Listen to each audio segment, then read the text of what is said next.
Guiones y guionistas, capítulo 44.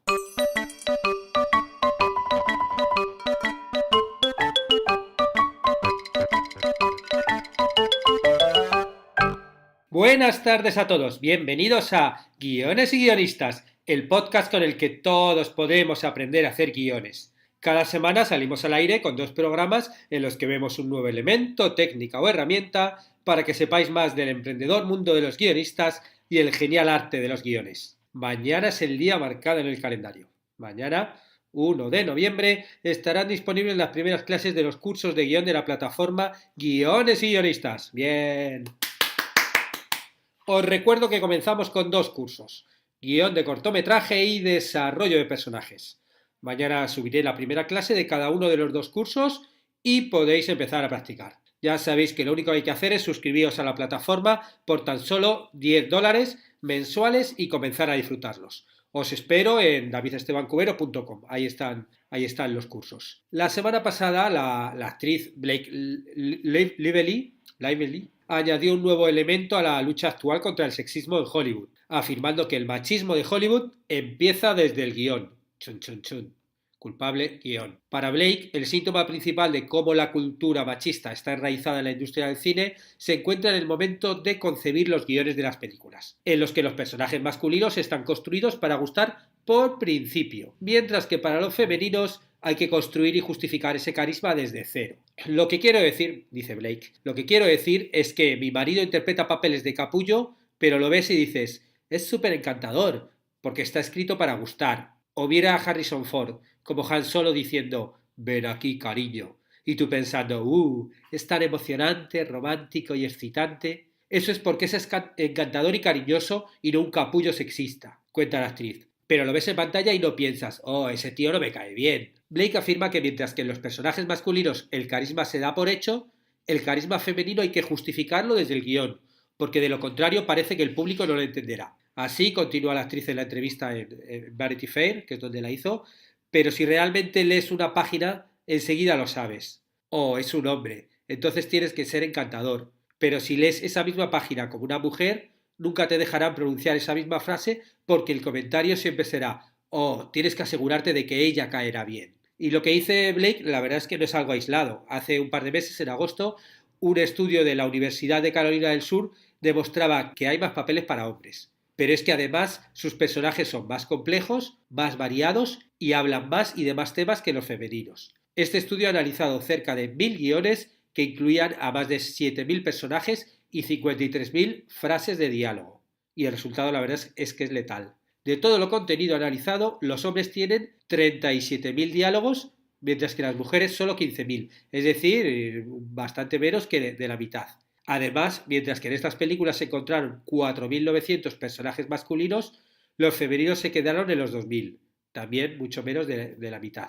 Y el estudio no solo analiza el contenido, sino también las personas detrás del mismo, o sea, los guionistas. Y han encontrado que hay 7 veces más hombres guionistas que mujeres. Algo que, bueno, cualquiera que haya trabajado en la profesión ya conoce, ¿no? Para los que han hecho el estudio, si hubiera más mujeres entre los guionistas, su representación en pantalla sería un 50% más alta. También conseguirían eliminar otras diferencias como las de edad, ya que los personajes para mujeres son de media 5 años más jóvenes que los de sus compañeros masculinos. Y otro de las conclusiones del informe, que muestran el machismo de la industria, es que la mayoría de los papeles femeninos podrían ser prescindibles dentro de la trama del film. Los investigadores dividían cada guión en pequeñas partes y lo mismo hacían con los personajes, a los que quitaban del guión para ver si éste seguía teniendo sentido sin ellos. Y al quitar los personajes femeninos de la mayor parte de los géneros, la trama y las relaciones entre el resto no se veían altamente alteradas significativamente. La excepción era el género del terror, en el que ellas son normalmente las víctimas, ¿no? Apuntan desde la web de la universidad. Claro, sí, si quitas a las mujeres, como que no habría víctimas en el terror, no aterrorizarían a nadie y no tendría sentido el género. El tema es que lo que me planteo yo desde aquí, desde Guiones y Guionistas, es cómo podemos luchar contra esa discriminación. Lo primero, obviamente, sería animar a las mujeres a que se hagan guionistas. Ese sería el método más efectivo, como confirmaban en el estudio. Así que yo desde aquí os animo a todas las que me estéis escuchando a escribir. Dejad ya de escucharme, bueno, no, acabad el podcast y sentaos a escribir. Porque que vosotras contéis historias es la mejor forma de romper ese machismo que está como enquistado en el sistema, ¿no? Es algo, además, yo creo que ya la gente lo repetimos ya casi sin pensarlo. Con lo cual, chicas, a escribir. Chicas, queremos chicas guionistas. Desde aquí lo gritaremos. De guiones y guionistas decimos, queremos chicas guionistas. Y la segunda medida que podemos hacer todos, hombres y mujeres, es aplicar el test de Bechdel a nuestros guiones. Este es un método con el que medir la brecha de género en nuestras historias para poder cambiarla, ¿no? Vamos a ver en qué consiste. El test de Bechdel, también conocido como test Bechdel-Wallace, o también se llama The Rule, es un método para evaluar si un guión de película, serie, cómic u otra representación artística cumple con los estándares mínimos para evitar la brecha de género. Este test se originó en el cómic Unas lesbianas de cuidado, Dykes to Watch Out For, que es una obra de Alison Bechdel, de ahí el nombre. Pero la invención del test se atribuye a Liz Wallace, que es una amiga de la autora del cómic. De ahí que también se le llame a veces el test Bechdel-Wallace, ¿no? Como una hizo el cómic y la otra dijo, oye, mira, esto está muy bien, vamos a hacer este test a las películas. La primera aparición del test fue en 1985, en una tira cómica llamada The Rule, por eso también se le llama a veces el test The Rule, que aparecía en la página 22 de Unas lesbianas de cuidado, del cómic. Y bueno, varios años después, este cómic, ¿no? Como resurgió como un sistema para evaluar la brecha de género en películas, cómics, obras de teatro, bueno, en series, todo, en cualquier cosa de ficción, ¿no? El uso del test de Bechdel se ha generalizado como una forma sencilla de poner en relieve la poca presencia femenina en la industria del cine. A pesar de un test poco exigente, como veremos ahora, el resultado de aplicarlo a las películas más populares es sorprendente. Y existen numerosas webs de crítica de cine, hay proyectos feministas y sitios web que realizan listas de películas conforme si pasan el test o no, con resultados que prueban que se trata de algo que está demasiado enraizado en el sistema, la verdad. Bueno, vamos a ver cuál es el método de evaluación del test de Bechdel para ver cómo podemos aplicarlo a nuestras historias. En la tira cómica de Rule, uno de los personajes dice que ella únicamente acepta ver una película si cumple con los siguientes requisitos. Apunten ustedes. Número 1. En la película aparecen al menos 2 personajes femeninos. Hay una variante que exige que además las 2 mujeres sean personajes con nombre. O sea, nada de 2 señoras ahí hablando en una esquina. No. O sea, que sean personajes, ¿no? Que tengan por lo menos nombre, ¿no? No hay realmente nada incorrecto, necesariamente incorrecto, con cualquier película que suspenda la prueba de Bechdel. O sea, de hecho, hay películas con protagonistas femeninas que no lo logran, ¿no? Si vemos, por ejemplo, Gravity, ¿no? Que es una película sobre una mujer astronauta que intenta sobrevivir a un desastre en el espacio, bueno, pues esta no la pasaría, ¿no? Y de hecho hay muchas grandes obras que tienen razones coherentes para no incluir a mujeres, ¿no? en sus historias, ¿no? Lo que es un problema realmente es que son muchísimas las películas que no pasan la prueba. O sea, y que no lo pasen tantas películas la prueba crea un patrón que dice mucho sobre la forma que tiene Hollywood de ver los temas estos de género. El primer requisito he dicho que en la película aparecen al menos 2 personajes femeninos. El segundo es que dichos personajes hablan una a la otra en algún momento. O sea, no nos vale solo que haya 2 mujeres en la película, sino que tienen que hablar entre ellas, tienen que relacionarse. O sea, no vale con que una esté por un lado y otra por otro, ¿no? Para que pases el test de Bechdel, estas 2 personajes femeninos tienen que hablar en algún momento y, atención, que esta es la tercera regla, dicha conversación trata de algo distinto a un hombre. Tienen que aparecer 2 mujeres y tienen que hablar entre ellas sobre algo que sea distinto a un hombre. Y con un hombre no me refiero solo en el sentido romántico, no que hablen de un hombre de su pareja, de su marido, o del hombre del cual pasa por la calle y les gustaría que fuera su pareja. No. O sea, los personajes masculinos de los que hablan las mujeres no pueden ser ni sus padres, hijos, hermanos, amigos platónicos, sus enemigos mortales, los pacientes que están tratando de salvar, o asesinos que están tratando de atrapar, lo que sea. Simplemente no pueden ser hombres. 2 mujeres tienen que hablar juntas y tienen que hablar de algo que no sea un hombre. Tampoco importa si las mujeres solo hablan de temas estereotípicamente femeninos como comprar zapatos o incluso de sus relaciones, siempre que no sean relaciones con hombres. Esto es porque el test de Bechdel no pretende ser un juicio moral o ético sobre la profundidad o la fuerza de los personajes femeninos. O sea, no estamos hablando de cómo son los personajes femeninos, ¿no? De hecho, es totalmente posible que una película pase el test de Bechdel sin tener temas profeministas o incluso sin hablar positivamente de las mujeres, ¿no? De hecho, vemos algunas películas que sí pasan este test, por ejemplo, Showgirls, ¿no? La película de las que bailaban con barra, ¿no? De las chicas que hacían topless, ¿no? De striptease, con Demi Moore, ¿no? Y, por ejemplo, otra que es bestial, ¿no? The Bikini Car Wash Company, ¿no? Que es una película de un grupo de mujeres jóvenes que decide ayudar a un lavado de coches local usando bikinis mientras lavan los coches de los clientes, ¿no? O sea, de hecho, esa película obviamente es súper machista por todo el planteamiento, pero sí pasa el test de Bechdel. Que realmente el test de Bechdel es una forma cuantitativa de, a partir de ver si hay una escena donde hay dos mujeres hablando de algo que no son hombres, bueno, pues vamos a ver si las películas pasan o no esto, ¿no? Luego, independientemente de que del tema del que hable la película. Es algo realmente objetivo, ¿no? Porque el tema siempre, bueno, sería un poquito debatible. Tú realmente, luego, de una forma objetiva, puedes ver las escenas y ver si hay dos mujeres que son dos personajes, están hablando y puedes oír de lo que hablan, ¿no? Estas tres simples reglas, ¿no? Porque son realmente muy, muy, muy fáciles, si se aplicasen a la inversa, es decir, a los hombres, darían como resultado que prácticamente todas las películas estrenadas cumplen el requisito para los hombres. Por el contrario, si se aplican según el diseño original, resulta sorprendente la cantidad de películas que no pasan el test. Para que os hagáis una idea, entre el año 2000 y el 2016, el 45% de las 108 películas nominadas a Mejor Película en los premios Oscar no superan el test de Bechdel. Un 45%, o sea, casi un 50%, ¿no? Y eso que hemos visto que realmente es un poco chorra los requisitos. Y mientras que de las 16 películas que ganaron el Oscar a la mejor película en estos años, solamente 9 pasaron el test. Obviamente, si hablamos es más fácil para una serie de televisión pasar esta prueba que una película, ya, porque hay mucho más tiempo, ¿no? Para que las conversaciones entre las dos mujeres ocurran, ¿no? Si tú hablas de una serie, metes ahí 8 capítulos, 10, pues bueno, pues si te dura la serie 8 horas o 13 horas, es mucho más fácil que en algún momento haya dos personajes femeninos hablando, ¿no? Pero claro, para compensar esto, la gente que analiza las series de televisión inspiradas en Bechdel, ¿no? Cuando hacen análisis de Bechdel aplicados a series de televisión, se suelen hacer por episodios, dando un promedio final, como por ejemplo un 7-13. Si pasan 7 episodios en una temporada de 13 episodios, bueno, pues esta es un 7-13. Una película que pasase con un 1-13 pues sería muy poco, y una película que pasase con un 12-13 pues sería muchísimo, ¿no? Y para que os hagáis una idea, ¿no? de realmente las películas que pasan o no pasan este test, os voy a nombrar algunas películas famosas y vamos a ver si pasan el test o no. Pregunta número 1. Según haga la pregunta, vosotros pensad, ¿sí o no? ¿Lo pasa Avatar, que es la película que ha recaudado más dinero en la historia? Chin, chin, chin, chin. No. ¿Lo pasa la trilogía original de Star Wars, que es la franquicia más rentable de la historia? Chin, chin, chin, chin. No.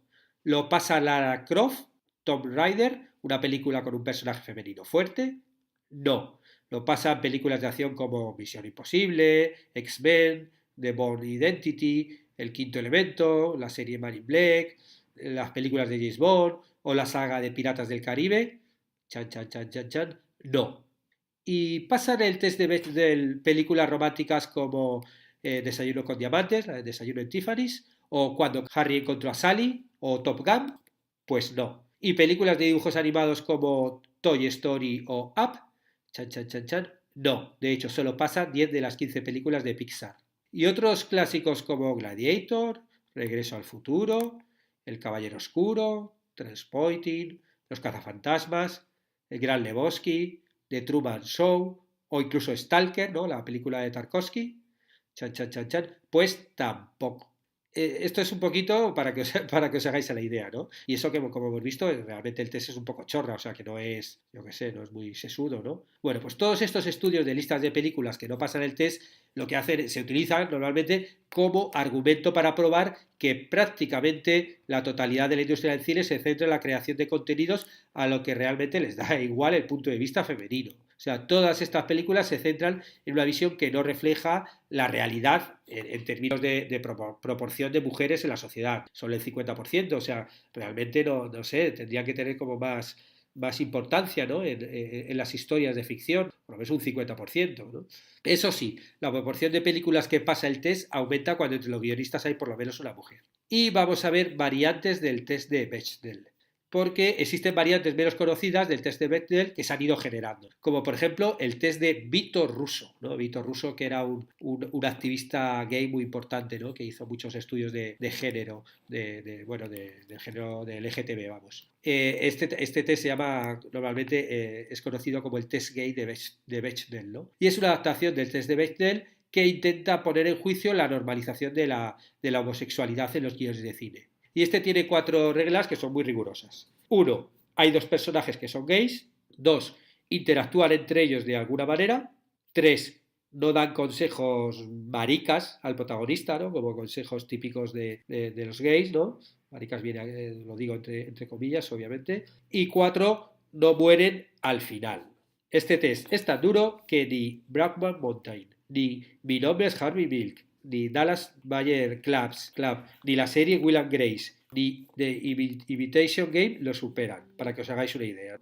Por supuesto, todas las comedias sentimentales con el típico amigo gay estereotipado fallan el test a la primera de cambio, ¿no? Bueno, este es el test de Vito Russo. Y también otra variante es el test de Degans, que también es conocido como el test racial de Bechdel, ¿no? Que tiene 2 reglas también muy sencillitas. Hay al menos 2 personajes relevantes que no son blancos. Y la película no va sobre cuestiones raciales. Pues ese sería el test de Degans, ¿no? Que también es bastante curioso, sobre todo si analizas ya películas antiguas, vamos, yo creo que no lo pasa ni el tato, ¿no? No pasa nada. Y hay incluso otro test, ¿no? Que es el test de MacGyver, muy, muy gracioso, inspirado en la serie de televisión del mismo nombre, que determina, este es al revés un poco, lo que determina es la superficialidad comparativa y la naturaleza estereotipada de la mayoría de los personajes masculinos en la ficción. Y hace preguntas como: ¿el protagonista masculino resuelve problemas de manera creativa e inteligente?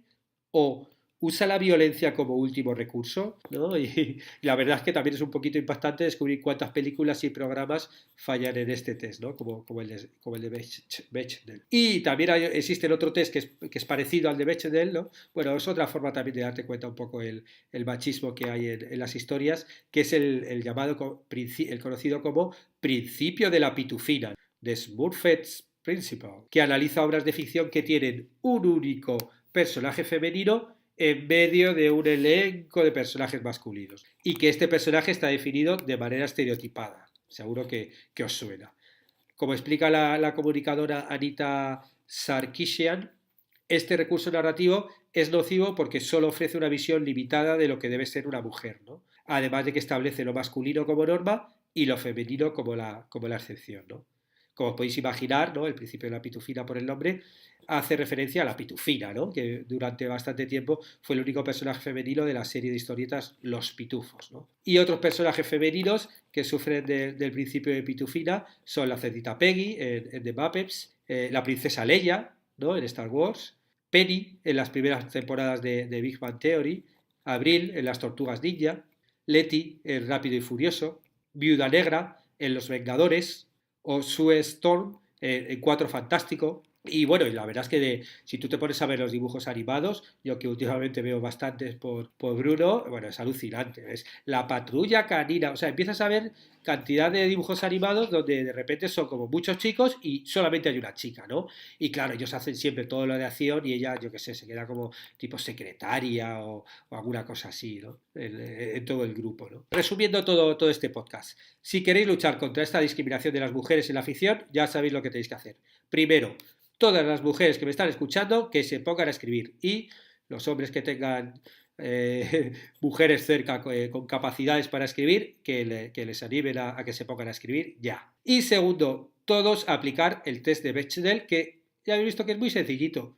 Solo hay que poner a 2 mujeres a hablar entre ellas de algo que no sea un hombre. Esto obviamente es el inicio, ¿no? Esto es simplemente para que nos demos cuenta. Y a partir de ahí, obviamente, bueno, también hay que intentar aplicarlo, no solamente este principio, sino pensar un poco más en los contenidos y dar un poquito más de importancia a las mujeres en nuestras historias, básicamente porque en la vida real la tienen. Y como la tienen, es absurdo que sigamos contando historias donde no la tienen, ¿no? Bueno, y con esto terminamos el podcast de hoy. Muchas gracias por estar al otro lado, por suscribiros a Guiones y Guionistas, tanto al podcast en iTunes e iVoox como a la página de Facebook, y por vuestras valoraciones con 5 estrellas en iTunes, que ya sabéis, es muy sencillito, solo tenéis que meteros en iTunes, buscar Guiones y Guionistas, y donde la zona de reseñas leéis ahí 5 estrellitas y os lo agradeceré eternamente, y darle un me gusta en iVoox. Estaremos juntos los martes y jueves con nuevas técnicas, estrategias y análisis para que aprendamos entre todos a ser mejores guionistas.